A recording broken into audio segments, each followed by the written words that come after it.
Last time we talked, you were kind of laying out your vision of what you hope to accomplish over the next couple of years. And it's been cool to kind of watch that from the side and see all that come to fruition. But I'm kind of curious of, the start and the journey of leading up to here. So just kind of take us through PPT Elite. I know we've talked about it before, but I'm curious if maybe things have changed and how the outlook of things are now. But taking us back to the journey and where things got started up to now, just kind of lay it out there for us and how things have gone. Man, all right, it's a wild journey, right? When you look at the start, I think we started back 2016. So to give a full scope, I'm from Plano, played ball at Texas A&M, played 5 years in the NFL, got drafted by the Carolina Panthers, 2 years there, 2 years with the Redskins, 1 year with the New Orleans Saints. And when I started, man, I got started around 2016. I got done playing. I was trying to find that transitional moment, right? When you're an athlete, when you've been an athlete your entire life, when it's been your dream and your goal of playing at the highest level, the hardest thing to do is transition out of the sport, and especially when it's not by choice, right? So I ended up my last season, man. A lot of people, some know, but a lot of people don't know that I lost my hearing. I'm deaf in my left ear. Things were building.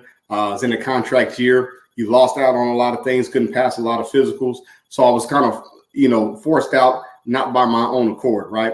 So you're going through that transition phase. You go through the media pocket, through the radio shows that I did, the Aggie game days with Texas A&M, and you're trying to find that one thing that gives you that purpose again, where you feel that adrenaline rush. And man, I stumbled upon coaching. So I started with a training facility in 2016. About 3 years in, I had a lot of athletes asking me to start a 7-on-7 team. Didn't want to do it. I thought it was a waste of time. I always told myself I never wanted to coach, but eventually I gave in to what they wanted, and then I fell in love with it all over again. So that led from 7-on-7 to just building out a youth tackle team, putting that together. And then eventually, man, I just saw a whole bunch of kids come through the program. I saw a whole bunch of high-level kids come through the program that are not playing college football to this day. And for whatever reason, that did something inside of me. It stirred something up. I watched kids pass through. I watched kids with talent that lost hope. I saw kids with talent that gave up on their dream because they were either told that they weren't good enough to do this, they got overlooked within the process, and they never saw the recruiting process manifest out. So about 2 years ago, I decided that I'm going to start a high school national team. So, we like to call it Team PPT, to where we would play games in the spring and we would allow these athletes to showcase their abilities on a national stage.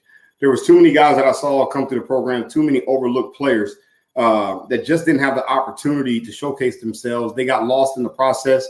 The transfer portal opened up. The world of college recruiting changed. And, man, there had to be a bridge somewhere in this mix.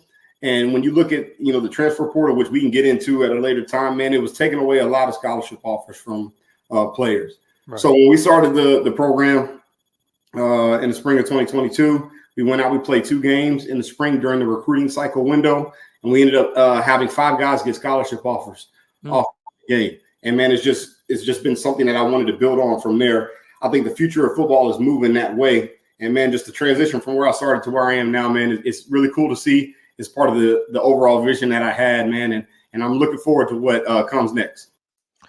Well, as someone who's been watching, on the outside, it is really cool to see just how far you guys have come since I got to know you.